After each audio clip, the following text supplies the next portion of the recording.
have United States Senator Rand Paul and his lovely wife Kelly with us.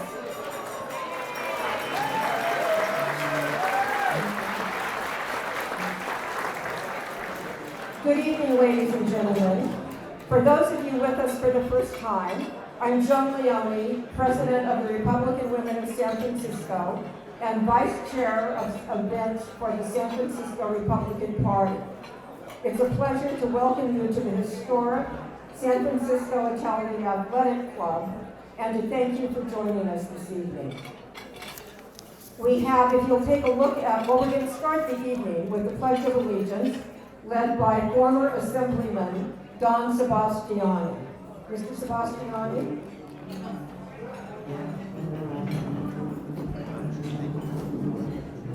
Please stand.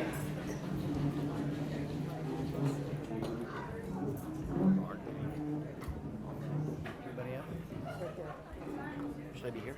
Yeah, and the flag is there. The flag is right over here.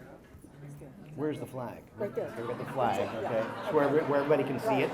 Yeah, actually it should be up on this. Fred's going to bring Thanks, it up. Fred. Thank you. Oh, that's too bad. That's Okay. Thank you, Fred. This is Fred Klein, by the way.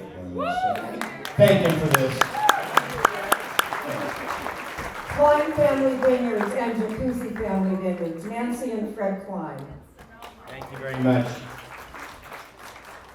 We pledge allegiance To the to the flag flag of of the United States of America, and to the republic for for which it stands, one one nation, under God, indivisible, with liberty and justice for all. Thank you. Please be seated.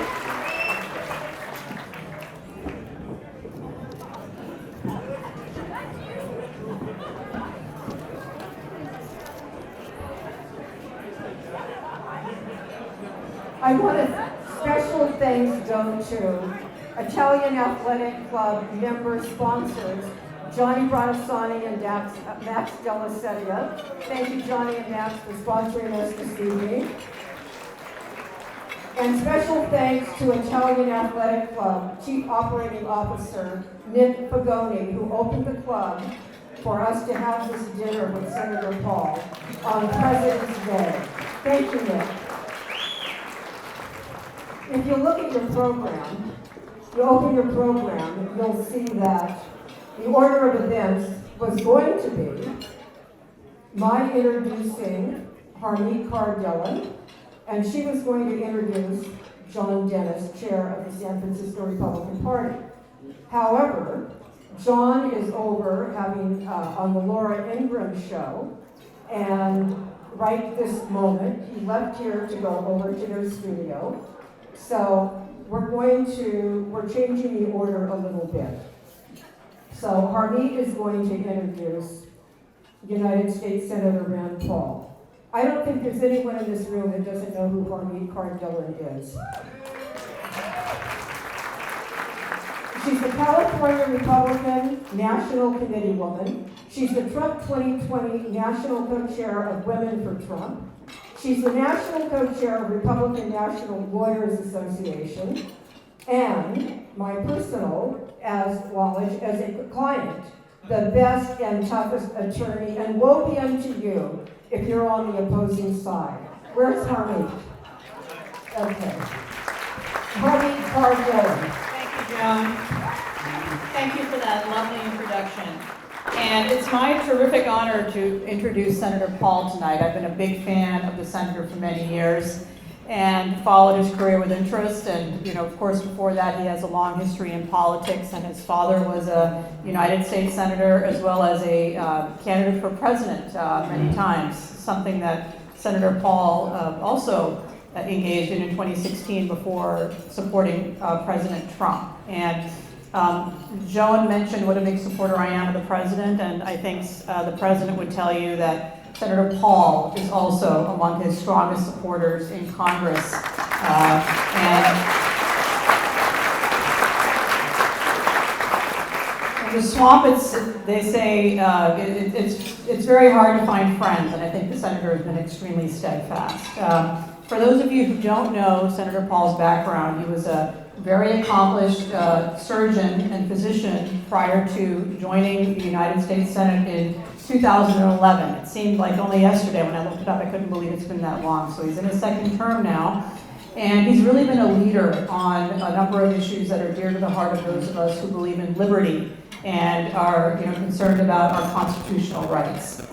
So Senator Paul has been a supporter of the Tea Party movement, among other things. He describes himself as a constitutional conservative. He shares some of my views that our surveillance state is particularly pernicious and requires Republicans to really lead the way to cut that back. He's a supporter of term limits, the Balanced Budget Amendment, the Read the Bills Act, and he is in favor of widespread reduction of federal spending and taxation. Believes in a flat rate. I'll let him tell you more about what he supports, but we are here to hear him. Now, John gave his apologies. Actually, the backstory is I was supposed to be on Laura's show tonight, and I saw that Laura retweeted John's video clip regarding the attacks by Antifa. As an aside, I'm really glad that we don't have Antifa here tonight. Senator Paul, among other things, has of course had his share of experience with critics on the left. I'll just leave it at that. But anyway, Laura was very excited to be introduced to John and insisted that he be on the show tonight. And so John is there, and I know the senator would love to come up and share his views. And Senator Paul, without further ado, I'm going to ask you to join me.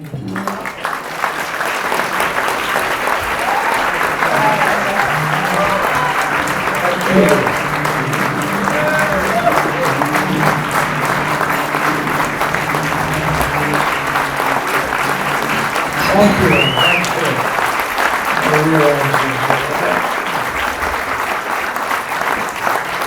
This podium is too enormous to stand behind. So I'm going to come around to the side so you can actually see me, and I'll kick some vegetables around here. So John Dennis is not here, so I can tell you what happened on the golf course today. I tried to let him win. I tried to let him keep up, but he was like, he's doing his hair, he's worried about being on TV. So, we wish him luck. But, this whole Antifa thing, I mean, how many people have seen the video with John Dennis? It's amazing and it's gone viral, but at the same time, it's amazing and alarming. I rode over here on the plane from Denver to Sacramento. And there was a guy muttering, "You fascist, you this and that," and all this stuff. But he was just sort of this really angry person. And then he got up and left by saying, that he wished that I were assaulted again. I had my ribs broken. And it's like, he said it in more colorful terms, but it's like, really? I don't wish harm on the other side. I'm here with Nancy Pelosi. If she was here, I'd give her an earful of things she could be for, but in a nice way. We see these people all the time. We're not yelling and screaming at each other. The only people yelling and screaming at each other are on Twitter or Facebook, and they're mostly on the left. But it's still all Donald Trump's fault, right? Everything is Donald Trump's fault, but the only people in restaurants having their food taken from them, the only people in restaurants having people yelling and screaming in their face, and believe me, it is unsettling to be in a restaurant, have people come up this way. We've had it, Kelly and I in California have had this, we had this in New York. Let's see, California and New York, what do they have in common? But people who say that politics used to be completely civil are also wrong. So I come from the state where Henry Clay is probably our most famous elected official. He was elected in 1810. In his first time in election, he was elected to the House of Representatives. He became Speaker of the House in his first term. One person ever to do that. I mean, typically now you got to wait 30 or 40 years like Nancy Pelosi. And then you get to be Speaker, but he got to be Speaker in his first term, which was remarkable. So he then joined the Senate and went back and forth, but he was actually a senator from 1810 to 1850. Well, there was this guy that he didn't get along with named John Roanoke John Randolph of Roanoke, Virginia. And John Randolph had these two big dogs, and he would bring them on the floor of the house. And it's like, really? They had dogs on the floor of the house? They really did. And these aren't like, I don't think they were like Labradoodles. I think they're maybe those dogs from the Game of Thrones. Remember those dogs? That's what I'm picturing, okay? So these were angry dogs. And one time, John Randolph of Roanoke says, somebody came up to him from North Carolina and said, get those damn dogs over here off the floor. And he hit him with his cane and an altercation occurred. So, I mean, we have had violent times. Charles Sumner was an abolitionist, a great Republican, and one of the heroic Republicans who were called the Radical Republicans. He was beaten and probably severely injured. He didn't come back for 2 years by a Democrat from South Carolina. So we have had violence in the past. But one of my favorite stories about John Randolph of Roanoke and Henry Clay is Henry Clay gets elected and he says, we're going to get rid of those dogs. So he calls the sergeant at arms, and in those days the sergeant at arms actually had arms, and he says, take those dogs and get them off the floor. He takes the dogs and gets them off the floor. So John Randolph of Roanoke was standing outside the chambers, and as Henry Clay comes out of the chambers, John Randolph of Roanoke bows up his chest and he says, I never sidestep a skunk. And Henry Clay very deftly walked around him and said, I always do.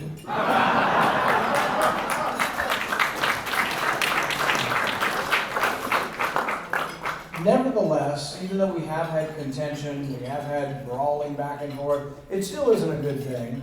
And I will tell you that there's actually less of it in Washington than there is among these Antifa crazies and people doing this stuff on university campuses and punching people. It exists, but really in Washington it's actually a little less than that. Look, I have Democrats who I've worked with Bernie Sanders on some things, a few things. I'm not for like some of the major things like socialism, but so we check off. We have to sort of not talk about socialism, but I've worked with him on some issues. I've worked with Cory Booker on some issues. I've worked with Kirsten Gillibrand on sexual assault in the village. I mean, there are issues where there is overlap and we can find common ground. But the bottom line is we're usually not yelling and screaming at each other. I don't know how we devolved into this, and I think some of it's that the media. I guess controversy sells. It's sort of like the old journalism of the newspaper has to be about something terrible in order for you to buy the newspaper. A little bit of it's that, but it isn't accurate. I mean, really, it is more civil in Washington. Now, we have some disagreements. For example, on taxes, we want them lower, they want them higher. But it's hard to find a compromise. And they'll say, well, we'll make them lower for people who make less than $50,000 as long as you'll increase it several points for those who are the top 1%. We say, well, people below $50,000 don't pay any income tax. And it's like, how are we going to make it below zero? And actually, to tell you the truth, it is below zero. Because the earned income tax credit gives back $2,000, $3,000, $4,000 for a lot of families that they didn't pay in taxes. There's also about a 25% fraud rate in the earned income tax credit and the child tax credit. So there are a lot of problems. But the thing is that there's a huge lie sort of working out there. And this huge lie is that the rich are not paying enough and the poor are paying too much. But the facts are absolutely incontrovertible. Those making less than $50,000 don't pay any income tax or very little. So I made the mistake of going on The View. My advice, if you're asked to go on The View, don't.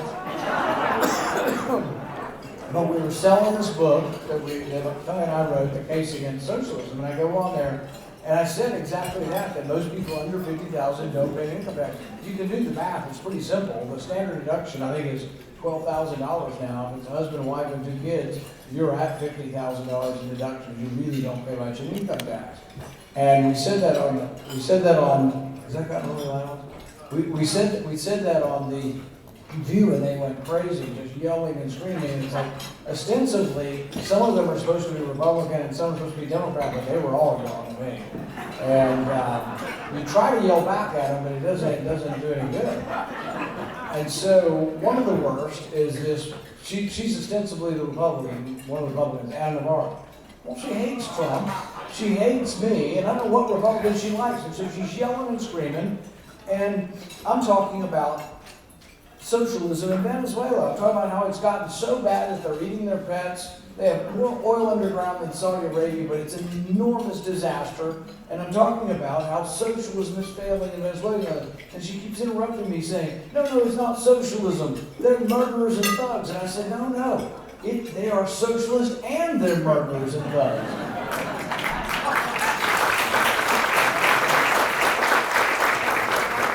But she was insistent that it was one or the other.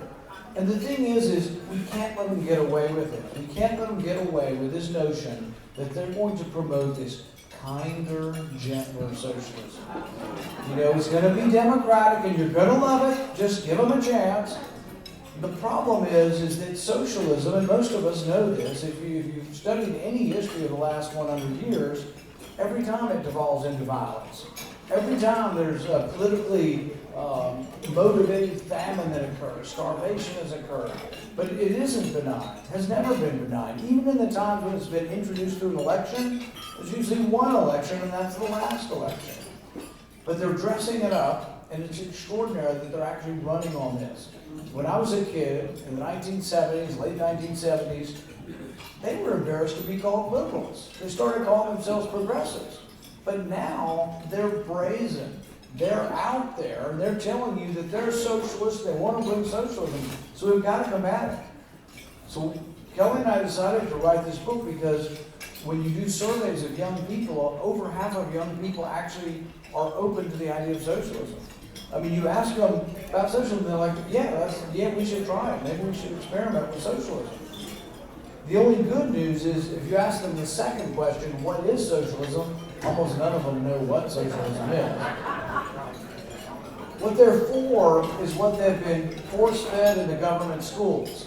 They've been force-fed this idea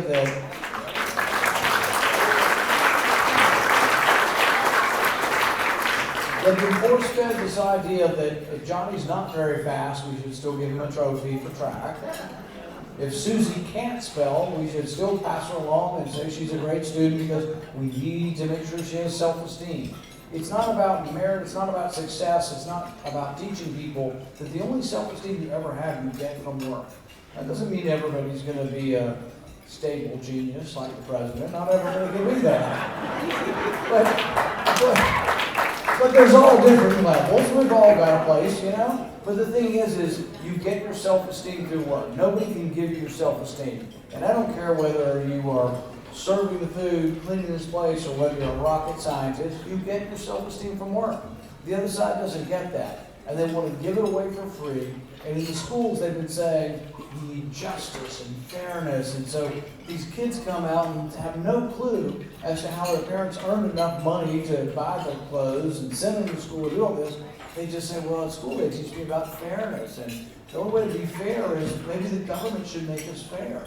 Maybe the government should try to make us equal in outcome. And this is one of the points that we make in the book, is that if you want equal outcome, you actually have to treat people unequally. And I think this is part of the answer as to what we should talk about with kids. Kids don't care about balanced budgets or taxes. You pay for all their expenses, and they don't make any money, so they don't pay any taxes for a while. So at a young age, they just don't care about this, but they do care about sort of the idea of fairness or justice. So here's something that I think we should try to remind them about socialism. If I give you all $1,000, and you leave and you come back in 10 minutes, some of you will already have traded some of your money for something else, and you'll come back with a different amount. If you come back in a week or a month, some of you have 10,000, some of you have no money. It'll be distributed because people obey trade. Some people have been better at trading. Some people had a great idea. More people gave their money to that person, but the money won't be equally distributed. But if you want an equal outcome, if you want everybody to have an equal income, and everybody's going to have an equal outcome, you have to treat people unequally. So it sort of goes against what we think of when we think of, well, equal protection under the law. What does that mean? It means everybody's treated equally, no matter the color of your skin, your gender, what you do with your life. Everybody's treated the same under the law. We agree with that. But under socialism, in order to make everybody equal in the end, you actually don't treat people equally under the law. You have to treat some people more severely under the law. The other thing they need to remember and they need to explain is that time and time again, socialism in the last century wound up with violence, with dictatorship, with gulag, with Holocaust, you name it. You know, look at how history is rewritten. You know, how many of these kids know that Hitler was a socialist? Almost none of them. And the media will say, oh no, he wasn't really a socialist, he was a fascist. And that's what happens when you get too much capitalism, you get fascism. Well, that is ridiculous. His party was called the National Socialist Party. He was proud of it. All he did different was he hated Jewish people. So he took that hatred, and the Bolsheviks had many Jewish people in their socialism. So he said, I got this new socialism where we're going to hate the Jews also and kill the Jews. It was still socialism. Everything about it was. But then they turned it topsy-turvy. So Hitler wasn't a Jew. It wasn't a socialist. Stalin. They said, well, we want socialism. We want Bernie's socialism or Sweden's socialism, but we don't want the Gulag and we don't want Stalin, so we're not really for that. You ask the kids about Mao, they have no idea who Mao was. But the thing is, tens of millions of people died when the government collectivized the farms. I have a good friend who's an ophthalmologist in Nashville. He was there for the Cultural Revolution when they shut down all of the colleges. He used to play a fiddle on the street, dance on the streets to try to keep away from the government and the oppression of the government. We need to know our history or we're doomed to repeat it. Their number one argument, though, you know this, because all you got to do is watch The View. On The View, they'll tell you that what we really want is the socialism of Sweden. If we just have Swedish socialism, you're all going to be happy. We're going to give you so much free stuff. You won't have to work. You won't have to pay taxes. And the rich people are going to pay for all of it. It turns out that none of that is true. Absolutely not one word of it is true. In fact, if you look at Scandinavia, Kelly looked at a lot of this in our book and did a lot of interviews. When you look at Scandinavia, guess what? The working class pays higher taxes than our working class. They pay a 25% VAT or sales tax on everything. Food, clothing, you name it. Cars, 100% tax on cars. Why are they riding bikes? Not because they're so happy to ride the bike in minus 30 degrees. They're riding because the cars are so damn expensive they can't afford it. When you look at Scandinavia, it brings to life a lie that Bernie Sanders is selling. It isn't the top 1% that is paying for all the goodies in Scandinavia. The working class, 25% sales tax on everything, 60% income tax starting at $60,000. It's an enormous amount of taxes, but it's also not socialism. Do you know when Sweden tried socialism and was going way in that direction? In the 1970s. They've been coming back ever since. You know, what Bernie wants is he wants a wealth redistribution, like a 54% redistribution of all wealth. You know, they tried that in Sweden and Scandinavia 20 years ago.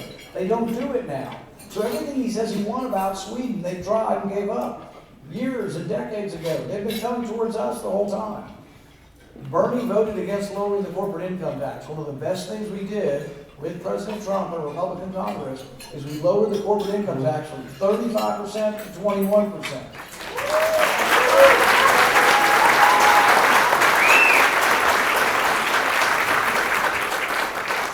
But the interesting thing is when we got to 21%, we got to where Sweden and Scandinavia are. So they don't have high corporate taxes. So Bernie's like, we got to be like Sweden. We got to be, like Sweden. And it's like, well, Sweden has low corporate taxes, not high corporate taxes. What do you want?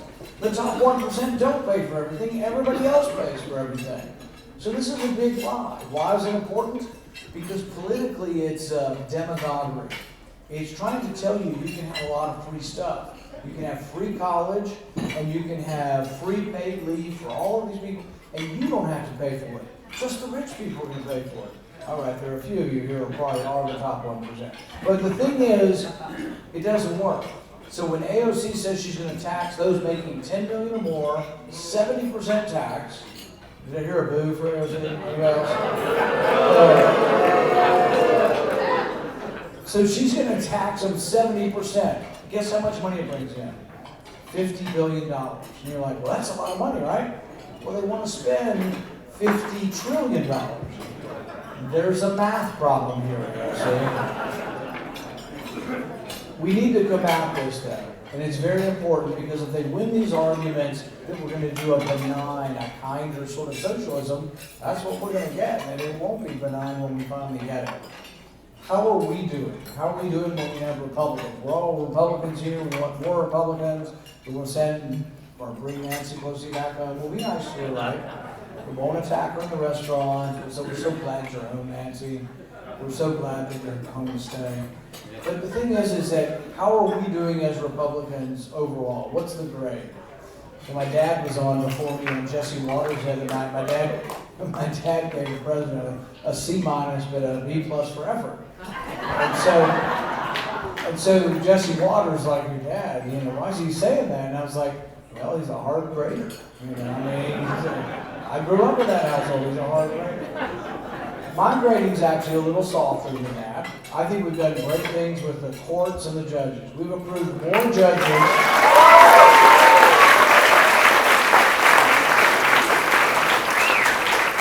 We've approved more judges than Obama did in 8 years.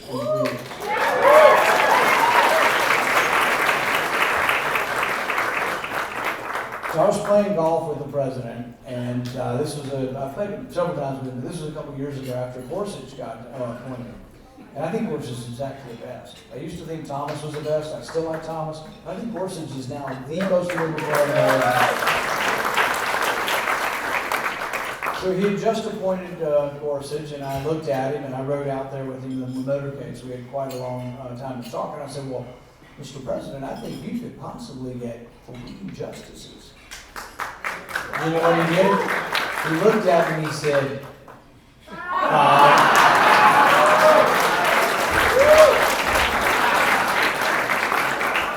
that in a nutshell is President Trump.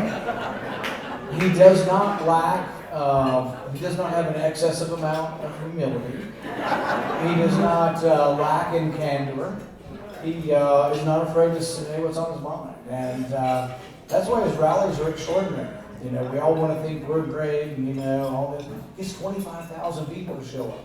So I was at the rally the other night in New Hampshire, 25,000 people, and they get statistics because you have to sign up online to get the tickets. I think it was 7% had never voted before.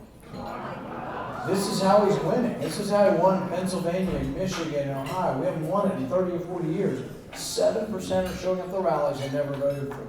So there are people motivated because I guess they're just tired of the political correctness and the nonsense, and they just want someone to speak truth.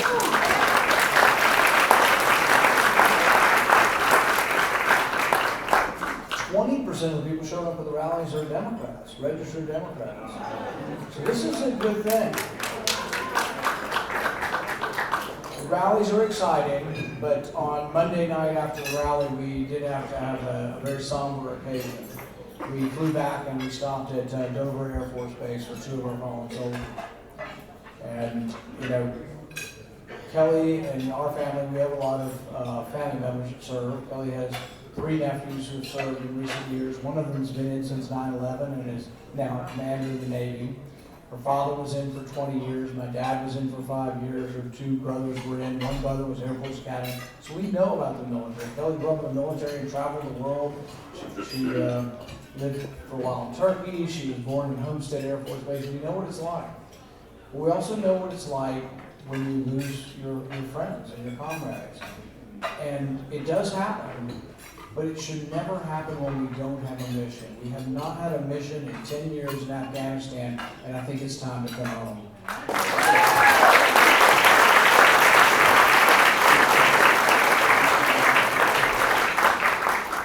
And I think the president agrees with me. I mean, he's made that position at least open that people can talk about it. Not everybody agrees, but the thing is, we ought to at least think about it. I mean, the Constitution was very clear. You look at all the arguments of all the founding fathers, every one of them said, we only go to war when Congress declares war. We didn't want to give that power to one man or one woman or anybody. It was supposed to be divided. So the only time we would go to war was when Congress voted for it. Madison, who's considered to be the father of the Constitution, said, the executive is the branch most prone to war. Therefore, the Constitution, with studied care, vested that power in the legislature. Every one of our founding fathers, Hamilton, Washington, they all said the same thing. But we've gravitated away from that. And I think as a consequence, what we've ended up with is sometimes we haven't been united as a people. But the opposite argument is, oh, Congress is so terrible and so feckless, they would never get it done, they would never declare war. But the opposite, I think, is true. When we were attacked at Pearl Harbor, FDR, and I'm not an FDR fan at all, but he came to Congress and he did the right thing. He came before a joint session of Congress and he said, we've been attacked. We're going to declare war on Japan. Even then, they didn't declare immediately on Germany. They declared on Japan. Everybody voted for it. I think there was maybe one dissenting view. When we were attacked on 9/11, everybody, virtually everybody, maybe one vote against it. We were united. And I think we had purpose, and we did the right thing after 9/11, going after the people who attacked us. But we cannot be at war forever. The president last year in his State of the Union said, great nations don't fight perpetual war. I couldn't agree more.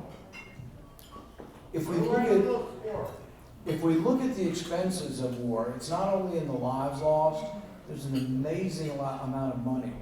We're up to about $1 trillion in Afghanistan, and we are spending about $50 billion a year.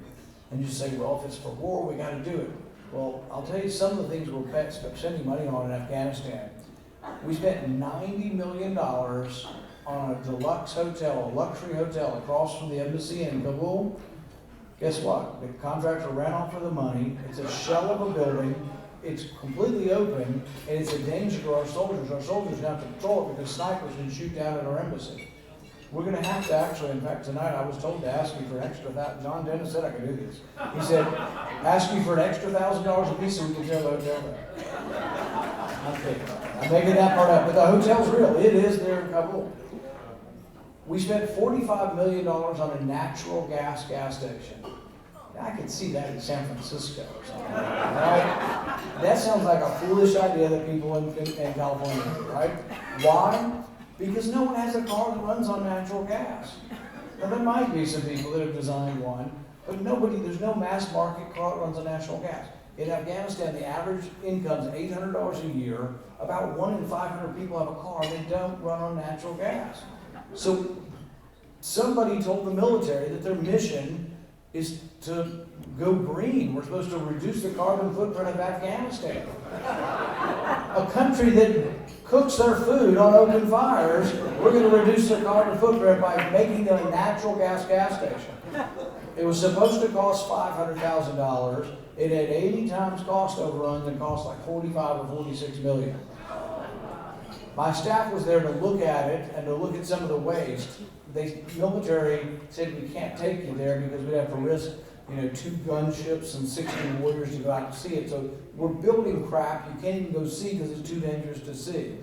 After 20 years, you cannot ride around in Kabul in a car. You got to go by helicopter.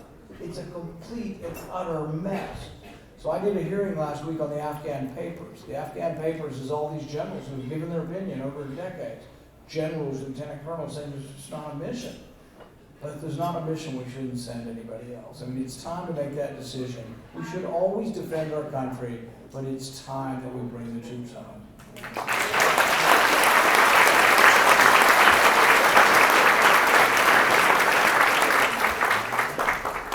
Sometimes conservatives and Republicans, maybe we're too dour, maybe we're always talking about balancing budgets and it never gets balanced, and then debt's so high, and we feel like everything is so terrible about the world. I think it's important that we as Republicans and conservatives and those who believe in limited government actually see the world as it is and understand some of the good things that are happening. There's a great website called humanprogress.org, and I highly suggest looking at it. Cato does this. A guy named Martin Tupy does this. In it, he looks at poverty statistics. In 1820, sort of the beginning of the Industrial Revolution, 90% of the world lived in extreme poverty. This is less than $2 a day, and this is the way World Bank defines extreme poverty. Keeping those constant dollars, and you look at it, when I was born in the early 1960s, it had gone from 90% poverty down to about a third of the world. This isn't just the US, it's the entire world. Down to about a third. Do you know where it is now? Less than 10% of the world lives in extreme poverty. Great things are happening. The last 100 years, we've doubled longevity. Through antibiotics and vaccines, people are living longer, and infant mortality and child mortality has plummeted. There's so much good going on. Even looking at what the average worker does to like buy a refrigerator, in the 1950s, it took like 150 hours of an average worker's pay to buy a refrigerator. It takes about 10 hours now.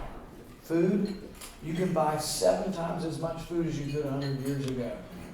So I was trying to give this optimism on Trevor Noah one time.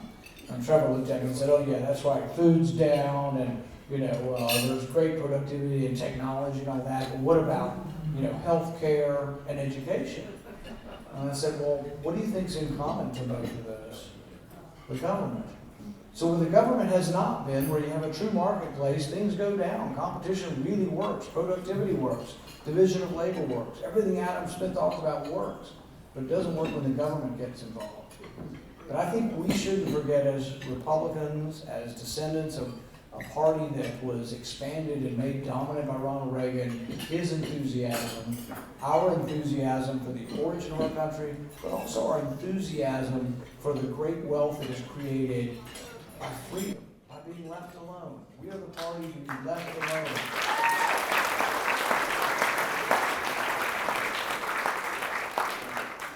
So I wish you the best. I want you to grow. I want Republicans to be on the ascendancy in California again. I think we can be.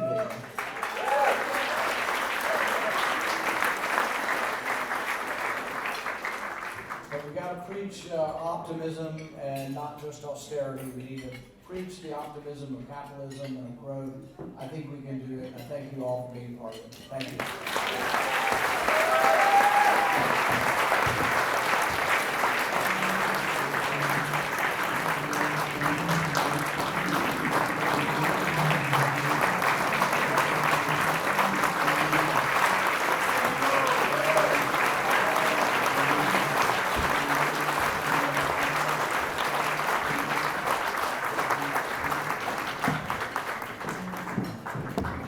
Thank you, Senator. I believe the food is coming around now, and hopefully we'll all be able to enjoy our meal.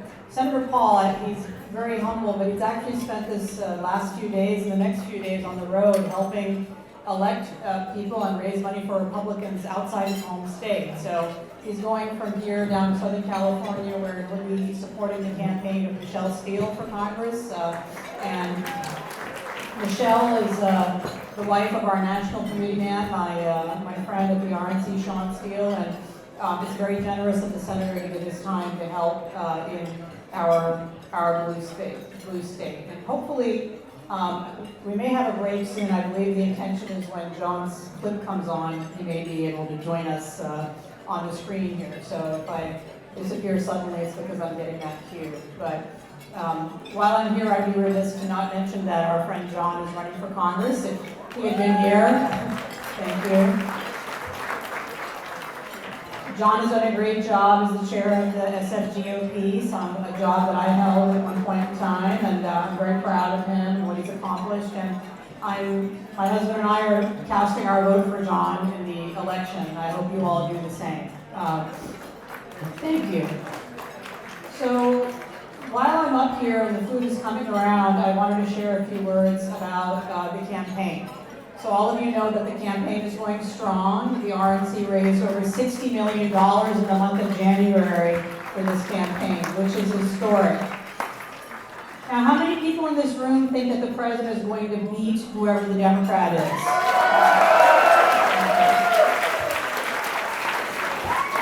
Well, I hope it is true. But let's be honest, Democrats cheat, okay? They cheat at the polls, they cheat with the changes of the laws to make it harder for those of us to vote. In fact, everybody in this room was one lawsuit away from not being able to vote for President Trump on the ballot on March 3rd. Does everybody know that? It was only from our state party and the RNC filing a lawsuit to make sure that Governor Newsom and the Democrats in Sacramento's attempts to keep him off the ballot did not succeed. And so, finally, we have a Republican Party that's fighting the president. I don't know, how many of you watched the NASCAR event yesterday? I don't take drugs, but I imagine that would be like what heroin is like, having that main line, watching that situation into your veins. It was pretty amazing. And the president has been out there making sure that every aspect of our society is taken care of. The president is actually coming to California tomorrow. We'll be with him in Beverly Hills at a fundraiser. And he will also be visiting Bakersfield on Wednesday on a visit to focus on the sanctuary state issues that are what California is known as, unfortunately. I really thank the president for drawing attention to that issue. I think if he weren't doing it, frankly, a lot of our Republicans in Congress don't do it. And so it's really important that we support the president in that effort. I think he's the only person who's going to be continuing to focus on that issue. Everybody knows that the president was recently acquitted of this fake impeachment charge.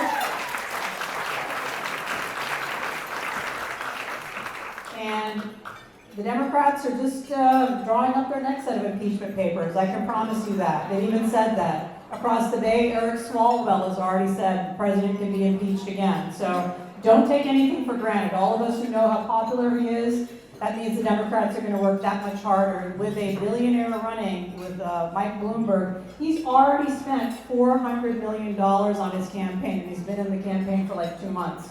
So the choice to me looks like Bernie versus Bloomberg, which is a pretty bad choice. But between those two, they have different wings of the party geared up to steal the vote from us. So it behooves everybody in this room, all the Californians. The president asked me one time, are we going to win California? I said, well, maybe at some point in time, Mr. President. But what I can promise is that Republicans in California will do everything that they can, whether it means calling, walking, donating, dialing, everything that they can to make sure that you win in 2020. And he was very appreciative of that.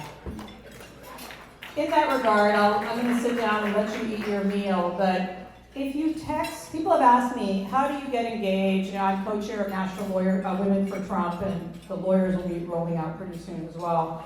But right now, the campaign is doesn't have a ground game in California. We will at some point, but after Super Tuesday. But meanwhile, if you'd like to get engaged and do social media and find out what's the thing that the campaign needs right now, you can text Trump to 88022, and I'll repeat that again at the end. I know you're all eating, but if you text Trump to 88022, you'll get on their mailing list, and they use that data to make sure that they engage everybody. So with that, I'll let you enjoy your food, and hopefully John will come back and be able to join us after his war income hit. Thank you very much.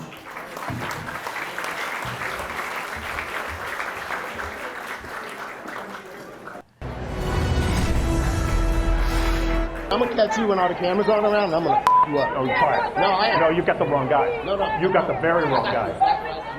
Why are you so angry? I don't understand. I'm just here chatting with you. Why are you angry, man? Because here's the thing. You probably disagree with me, but I disagree with you. I actually want you there. But why? Why? Because you're racist. How do you know? You don't know one thing about me. I go to the public housing project. I can tell by looking at you. I've lived here for 30 years. I'm not so sure how long you've lived here. Born and raised here. Well, I'm here 30 years. I'm the guy. I'm here. I'm not going anywhere. I got my family. So you can't keep moving from 4 6 loud. Look, bro, I'm gonna catch you when all the cameras aren't around, and I'm gonna you up. That's how radical liberals treated conservatives trying to clean up the filthy streets of San Francisco earlier this month. And the man you just saw facing down that bearded thug is John Dennis. He's the chairman of the San Francisco GOP, and he's running against House Speaker Nancy Pelosi. John, it's great to see you tonight. Shouldn't the police be arresting that guy? Well, I'm working with the SFPD. They've been very good about it, and we'll just let them do their jobs. I mean, John, you're standing there, and you have your point of view. He has his. That's fine. That's America. But this is something much different. I mean, much different from in decades past, where people had spirited disagreements. You know, and people burned the flag in the 60s and 70s and called cops pigs, and that was horrible. But the thing where they're brazen about saying, I want you dead, I mean, this individual has to be identified and prosecuted if possible. Well, he has been identified, and as I mentioned, I'm working with the police. But you know, Laura, when I went up to talk to him, there was chaos going on, but he was the alpha male. He was doing all kinds of vulgar gestures to suburban moms who came in to clean up San Francisco. And he was also threatening every guy he could find in the crowd. So I wanted to go up and just diffuse the situation with him. And he got very aggressive, and he said, I want you dead, which I thought was a nice icebreaker. Well, what I loved is how he said, he said, you're a racist. And he said, how can I tell? He said, I can tell by looking at you. Now, isn't that the definition of racism? I mean, you see, the finger is always pointed back at them. What they accuse you of is what they really are. He's the racist because he looks at a white guy with gray hair, who I guess is a Republican, and he says, you must be a racist. So he's the racist. Oh, absolutely. And I want to kind of jump ahead a little bit here, Laura, if you don't mind, because, this stuff has been going on forever. I mean, I've been watching these videos of Antifa attacking people for years. And for years I've been saying the same thing that you said in your tweet when you put that out there the other day, and thank you, by the way, for retweeting it.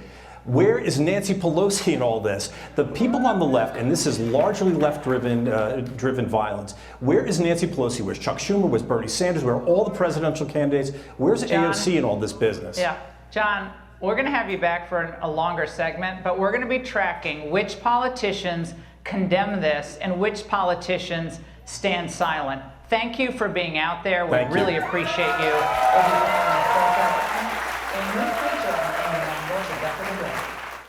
Thank you. That was fun. Did you see it? Yeah? Isn't that great? I got to tell you something. I'm sitting here at the front table are Harmeet Dillon, who you met before, of course, the senator, who've done tons of appearances like that. Guys, I want to ask you a question. Have you ever walked into a room afterwards and received a round of applause like that? That was great. Thank you so much. I was supposed to be here early. We had this program all scheduled, and I was going to do this, and I was going to introduce Rand, and then I had to change the schedule because I had to talk to 4 million people. Sometimes it happens. So let's see, where are we? So I actually wear 2 hats, as you learned there. Not only am the chairman of the San Francisco Republican Party, and I'm John Dennis. I'm running against Nancy Pelosi.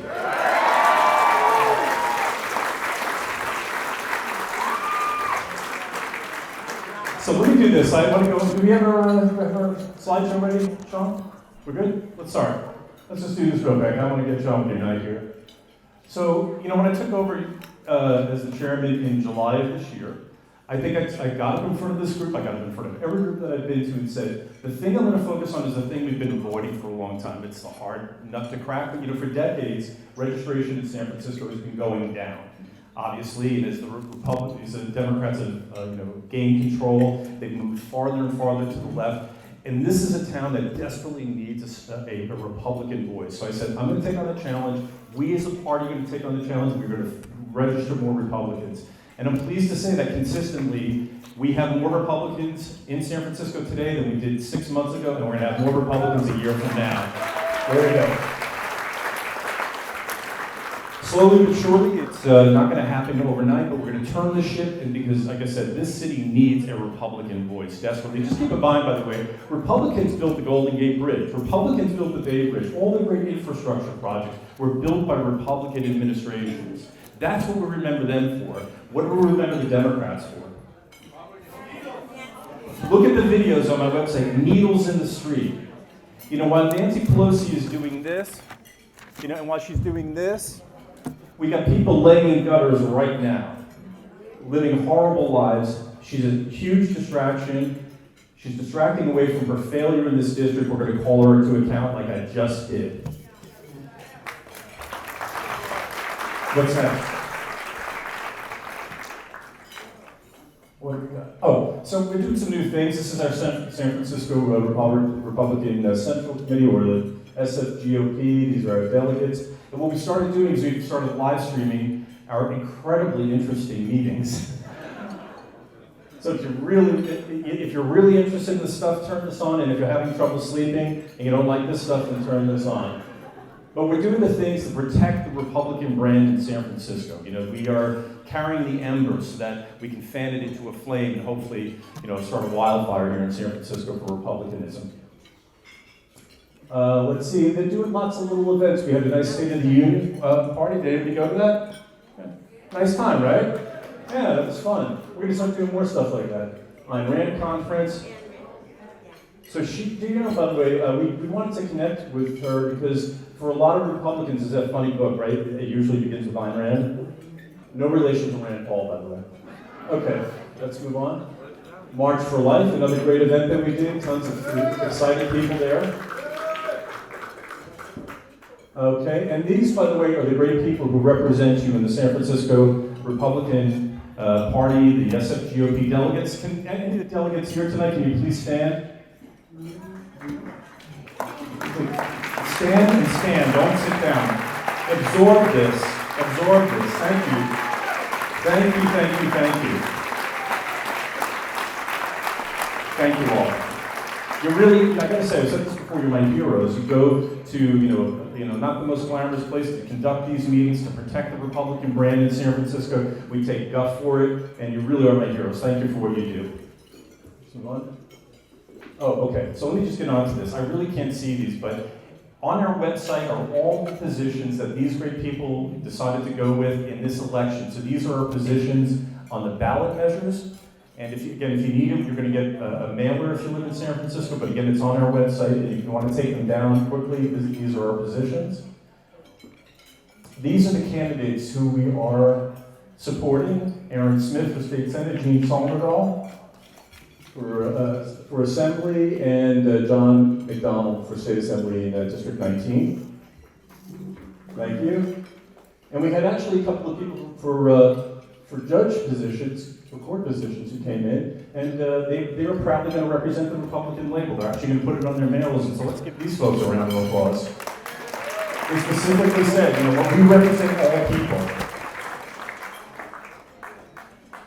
Okay, and then we also have a contested election for Central Committee. I'm sorry, Howard, I'm saying Central Committee. For SFGOP in AD 17. Sorry about that, no, it's Howard. But these are the people who we are supporting. They have a slate that they put out. We endorse these folks, and we encourage you to please, if you live in Assembly District 17, if you see these names, bring your slate card to the voting booth or put it in front of you when you're filling out your absentee ballot. This is who we're supporting.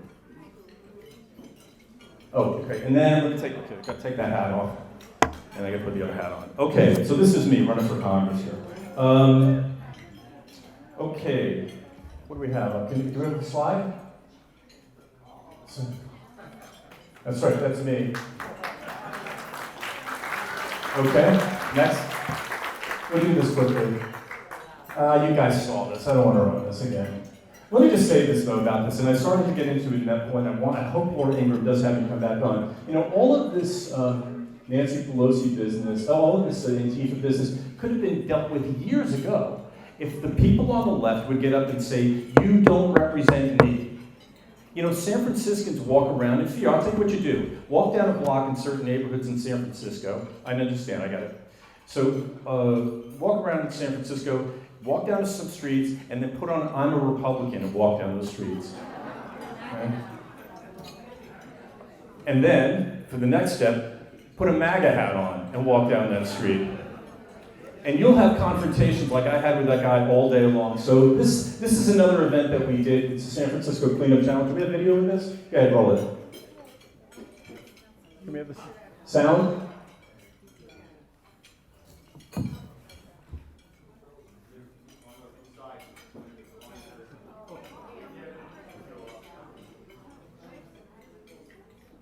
Hello, San Francisco!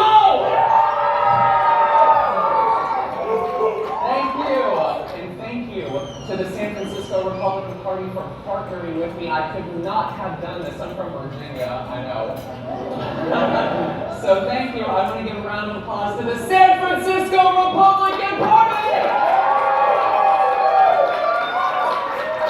And with that, I'm going to hand it over to Chairman John Dennis. So I just want to tell you, our friends at City Hall, we're here to help. We're all here. People came in from all over the place to help this amazing city get restored back to what it ought to really be. What it was when Republicans ran it. Yeah. And with that, I want to thank you all again for coming. So thank you. One last time.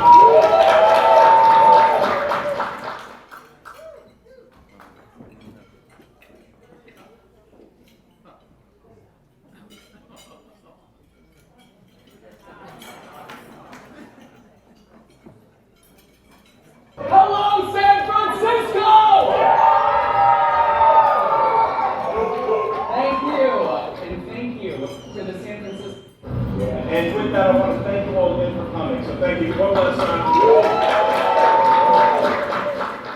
Okay, we saw that. Can we stop that? Clint, can you stop that? Okay. So, all right, so jumping on to this, what happened with this video was, I have to say, you see Sean in the back there? Sean coming from South Carolina, he's been doing the videos. If you follow my Instagram or my Twitter feed, he does great work. He puts all the subtitling and titles on. So we just, last Sunday after that, we're sitting in my room, my living room, or my dining room, talking, it was Monday. And I was thinking, wow, should I release this thing? I'm not so sure if it makes me look good. But we put it out, and like immediately we got retweeted by 1 million people. You can see Mike Cernovich and then Dinesh D'Souza was kind enough to retweet it, Greg Gutfeld, and then Rudy Giuliani said some nice things, and then Laura Ingraham. And the video went viral. As of Saturday morning, it was viewed 860,000 times. And then something amazing happened. It got retweeted by this guy.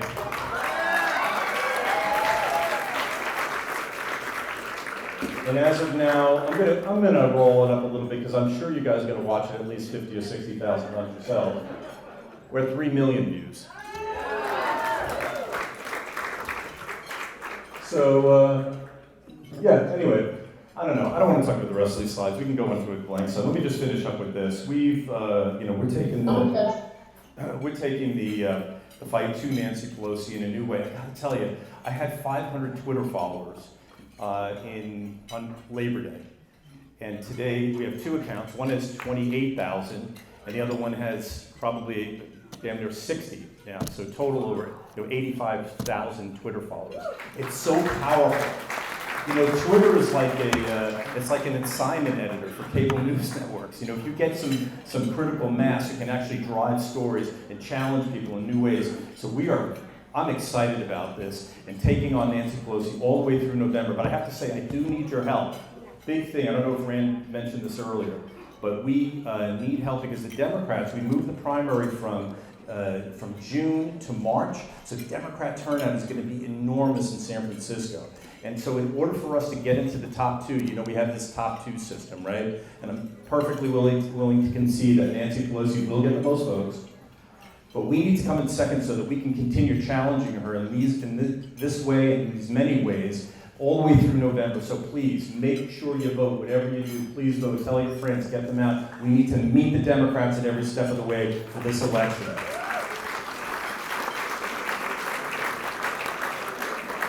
So listen, that's it. Thank you all so much. Thanks for your support. It's been a really wild and exciting day, an exciting week, and really an exciting week. And I'm thrilled about this, and I'm super excited about San Francisco, and I'm really thrilled about taking the fight to Nancy Pelosi. I hope you've had a good time tonight. One last thing. Let me just thank Rand Paul one more time for coming.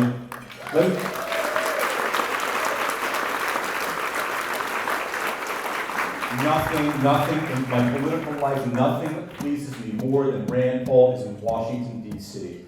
Rand Paul has made enormous sacrifices to be a senator, not just for Kentucky, but really for all of us, because what he represents, what he's steeped in, are the ideas of the Enlightenment upon which this country was founded, the great ideas that created a country of individual liberty. It's the greatest gift that we've ever received. And he's the guy who takes that, steeped in it, takes that into every meeting, every interview, and every time he talks to Donald Trump. He takes that in with him. He is a national treasure. Thank you.